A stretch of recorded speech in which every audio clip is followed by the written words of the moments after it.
Hi there, this is Derek from Pacific Coast Auto, and today we're looking at a 2002 Honda Stepwgn bought from auction here in Japan and going to be exported to Canada. This one here has 83,000 kilometers on the original 2-liter VTEC engine. Mechanically, the car doesn't seem to have any issues, and so I'm not going to talk about that too much, but I do want to talk about the interior and how it can be customized. And so we've shot one of these videos before with this vehicle, but we never really got into the details on how the interior works, and there are quite a few interesting surprises, and so I'm going to show that in just a sec. Let's go over the auction sheet first. 2002 Stepwgn. Actually, in Japanese it's called a Stepwgn. If you look at the badge though, it's really Stepwgn. You see they took the vowels out, so it's a Stepwgn. And so we'll look at the Stepwgn. This is a second generation. I also really like the first generation. This one here is just more useful in the interior, and prices are about the same between these and the first generation, I find. Auction grade 3.5 with an interior B, original silver, power sliding door. That's this guy here. Nice and fast and quiet. Okay, interior dirty, door mirrors scratched and paint peeling. Various scratches and dents, windshield rock chip. Now take a look at the body. There's higher than normal amount of damage to the body. We have a cracked tail light here, an A3, that's a large scratch here and here, and an AU3, that's a large scratch and dent here, and then large scratch there and on the front bumper. Okay, now I already got the majority of that in another video called the side panel check and the pictures of the vehicle, which there are plenty of. And so I'm not going to dwell on those too much, but if you are interested, please take a look at those sections. I'll give you a little bit of a close-up to the AU1 section. See if I can get the whole thing in frame here. And so, with the Stepwgn, Honda wanted to be boxy and good use of space. And that's what you get here. It's basically a box with a reliable engine. You can get them in 2-wheel drive and 4-wheel drive. This one here is a front-wheel drive version. They only come with one engine, which is the 2-liter VTEC that you saw there. Basically a CRV engine in it. Okay, so we have faded headlights, you can see, or cloudy headlights. Those are the stock wheels on it. The biggest damage is on this side, so I'll show you. Large scratch and large dent.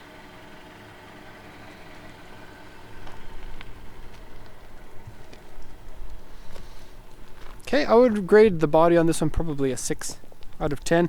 It is weaker than your average one, but then again, when you go for the ones that are weaker in the body, you can get them for a lower price. And the overall value proposition of this car is quite good. The interior is in fairly good shape. And, well, it's 15 years old, so it does have a few things here or there. Okay, so I'm going to just briefly go over the interior here. There's not a lot to say about this section, more in the back. You see the headrests are there. That's because you need to take the headrests out of the back in order to perform the functionality of the way that the seats work. And that's really hard to do with only one hand while you're holding a camera, and so I took them out in preparation for showing you that. Okay, so power sliding door push button.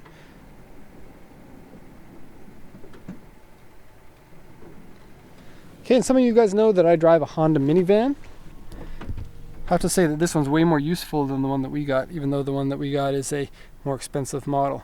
143 kilometers on there, pretty standard. Dashboard's a simple but useful design. Shifting works good. This works good. Steering. Vroom, vroom, vroom. And AC is nice and strong. The only thing is, the AC, only the auto seems to work. So you can set your temperature here to whatever you like, but then there's no manual. For some reason that doesn't work. Also, this screen doesn't work, but navigation systems in Japan, well, probably best to change it to one that actually works as a navigation system in your country.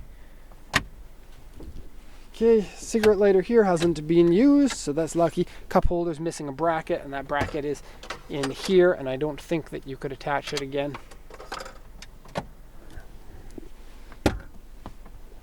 Okay, lots and lots and lots of headroom. people 7 feet tall can probably drive this with quite a bit of comfort. Okay, now the video might be a little bit long, but hopefully people who watch this video are quite interested in what you can do with the interior, because there is a lot. So let's just open the door here, and then we'll start by showing you what the interior typically looks like. And so it's an 8-passenger. You get 2 up here, 1, 2, 3, 4. This one has a seat belt, so that's 5. And 3 in the back, 1, 2, 3. And so 8 people can ride in here. And decent amount of trunk space, especially since it is such a boxy design. You can stack things up pretty high, and convenient here. You get a place to plug in stuff that's useful, and you can put something in there.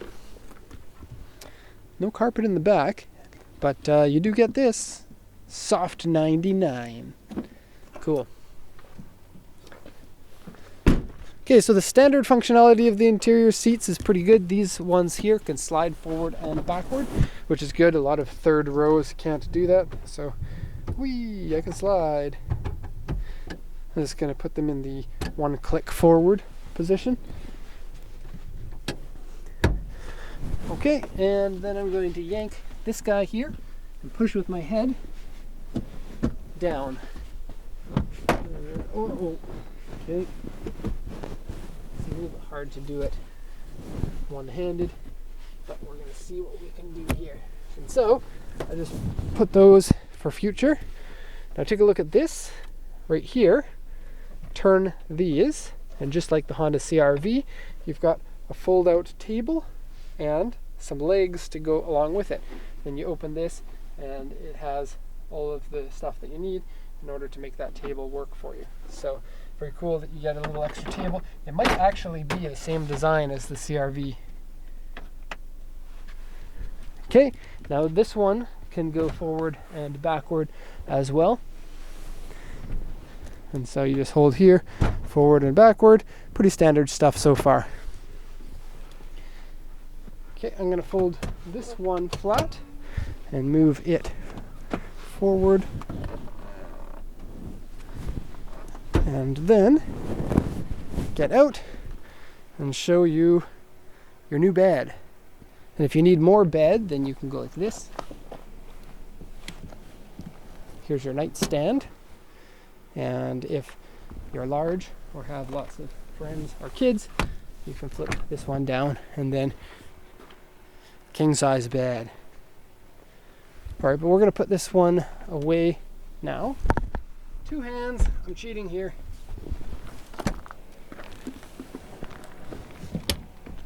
Put away, and this one,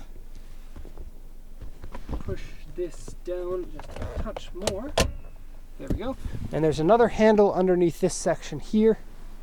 Pull this one up, and then pull this and slide it. And now you have a rear-facing seat, and you even have places to put the headrests on here.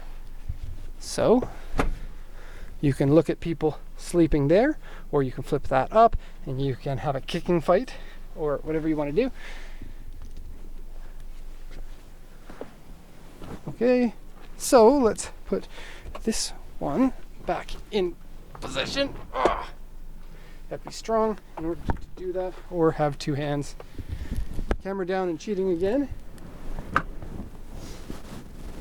Okay, this one up and click into place, and then pull this lever, and that one goes down, and now you have a table in the back. So if you're sitting back here, you can laptop it up on your table.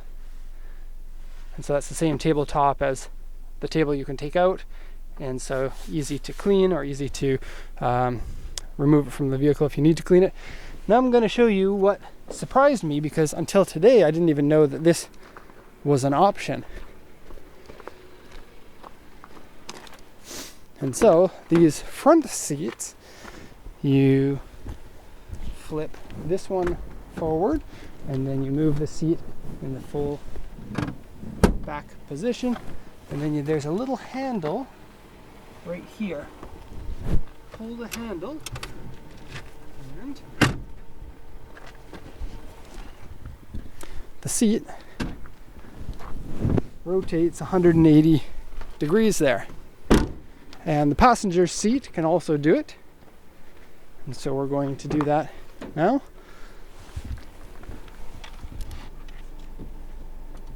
Headrests aplenty. They have little bags in the back of the seat actually here that you can put the headrests in if you want. Okay, foot forward, push back, pull handle, and spin.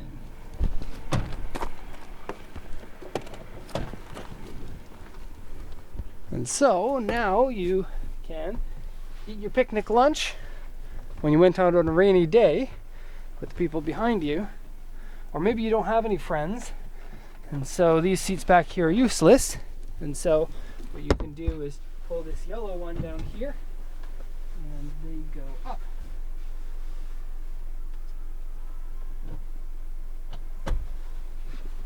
Like that. And then there's a handle here. I don't know if you can see that. Probably not. Oh, that hurt. Okay, don't do that. Which is put your finger in the handle and pull it out of the clip here. This clip here, you can do it if you're better than me. I'm not strong enough, but it clips onto this piece up here.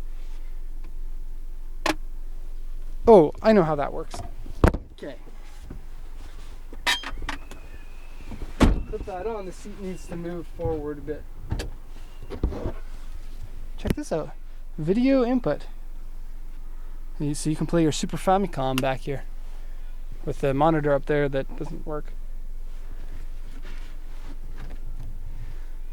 Okay, now stay with me here. You're still pretending like you have no friends and that you don't need these seats in the back. Down all the way. Pull the yellow.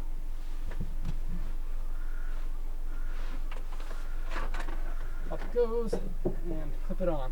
Push that down. Or that, as in that. I'm going to do the same to the other side so that you can see how much room that you get in the back here.